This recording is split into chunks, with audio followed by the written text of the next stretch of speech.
इन मश्करनि जे ॻोठ ते माकर जो हमलो थी तो। ओ अल्लाह साईं इन मश्करनि सां घटि न कजाए। मूंखां मुंहिंजी ज़ाल खसे विया आहिनि, ॾाढा ज़ालिम आहिनि, मां कंहिंखे पंहिंजी दाह ॾियां। तूं ॾे हाल अहिवाल। हलड़ी बंदूक तुंहिंजो ठका। मूंसां बि चिलकिड़ीअ जी मां ठहे ई कोन थी। मां बि ॾाढो परेशान आहियां। शर्म कोन थो अचे, ॿुनी कोन थो मरी जो चाचे घोबाटे जे माल में अखियूं तो विझी। अरे अकुला जान था उनखे पाण सां ठाहिण जी कोशिश तो करी। न न न वाली न। अरे उहा त मुंहिंजी सासू मां आहे, सासू मां। ॿुधो थी न, सासू मां पाए सासू मां सम्झे थो न, माना ससु सगोरी। मां त उनजी धीअ चिलकिड़ीअ जी तो ॻाल्हि कयां।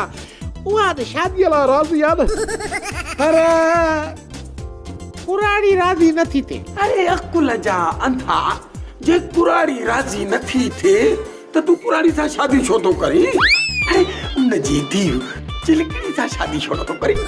ॿुधो न अथई, मियां बीबी राज़ी तो क्या करेगा काज़ी। अरे मसलो त मूंसां आहे जो मुंहिंजी को ॻाल्हि मञी कोन थो। हालांकि मूं वटि सबूत आहिनि त पावली मुंहिंजी ज़ाल आहे ऐं शाहिद बि आहिनि। कहिड़ो शाहिद अथई, कहिड़ो सबूत अथई? शाहिद मां पाण ऐं सबूत इहो त मूंखे ॾाढी वणे थी। हाँ यार, पोइ हक़ तुंहिंजो आहे। मुंहिंजी मञे न त तूं हाणे ई हलियो वञ सूबेदार ऐं टोनीअ ते वञी केस करे त हू तुंहिंजी ज़ाल खे ज़बरदस्ती पंहिंजी ज़ाल बणाई वेठो आहे। वाह तूं वारो मसलो त हल थियो। हाणे मां तो वारो मसलो तो हल कयां। ॻोठ जे ओलह वारे पासे ॾे हिकिड़ो वॾो आमिल फ़कीर आयो थी। ख़बर अथई, असुली फ़कीर अथई, गड़बड़ गमसान के भूसड़ियूं के शैतान, हेठि ज़मीन मथे आसमान। असुली आमिल फ़कीर अथई, वञी उन खां तावीज़ वठ। महबूबा तुंहिंजे कदमनि में पई हूंदई। महबूब त मुंहिंजे दिलि में आहे। बसि रुगो ससु सगोरीअ जे लाइ तावीज़ खपे। हलड़ी बंदूक तुंहिंजो।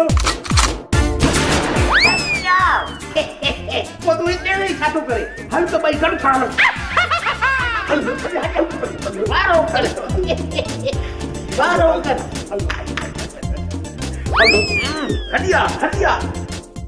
सोप सीरियल मश्करनि जो ॻोठ सीज़न 2 जा तमाम एपिसोड्स ॾिसो हाणे HD क्वालिटीअ में। विज़िट करियो असांजो YouTube channel Sindh TV HD drama.